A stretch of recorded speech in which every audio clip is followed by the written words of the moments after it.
તો ચાલો મિત્રો, આજે હું પિઝા બેઝ બનાવવાની છું અને એમાંથી આપણે પિઝા પણ બનાવશું. તો બહાર કરતાં એકદમ ઓછા ખર્ચામાં ઘરે સરસ બને છે. તો એના માટે આપણે અહીંયા મેં 300 ગ્રામ જેટલો મેંદો લઈ લીધો છે.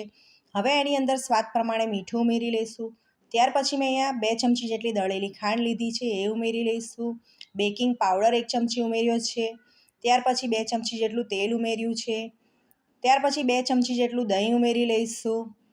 હવે આ બધું સારી રીતે મિક્સ કરી લઈશું અને લોટ ઢીલો બાંધી લઈશું. ત્યાર પછી હવે એને 10થી 15 મિનિટ માટે રેસ્ટ આપી દેવાનો છે.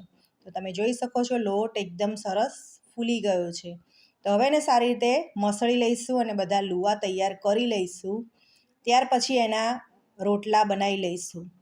તો હળવા હાથેથી આ રોટલી વણી લેવાની છે અને આ રીતે બધા રોટલા તૈયાર કરી લઈશું. ત્યાર પછી આવી રીતે કાંટાથી કાપા પાડી લેવાના છે. હવે આપણે એને તવા ઉપર આવી રીતે શેકી લેવાના છે. તો આછા ગુલાબી રંગના બધા શેકી લઈશું.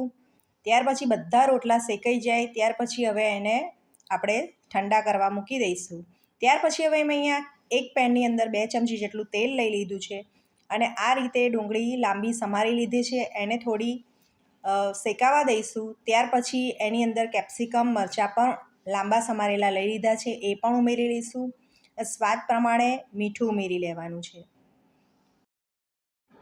પછી એની અંદર અહીંયા ચીલી ફ્લેક્સ મેં લઈ લીધું છે 1 ચમચી જેટલા, તો એ પણ ઉમેરી લઈશું.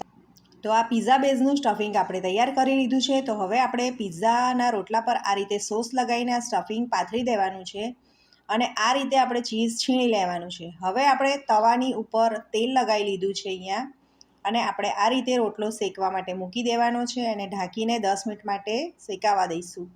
તો સરસ કડક એવો પિઝો તૈયાર થઈ ગયો છે. તો તમે જોઈ શકો છો બજાર કરતાં સારા પિઝા તૈયાર છે.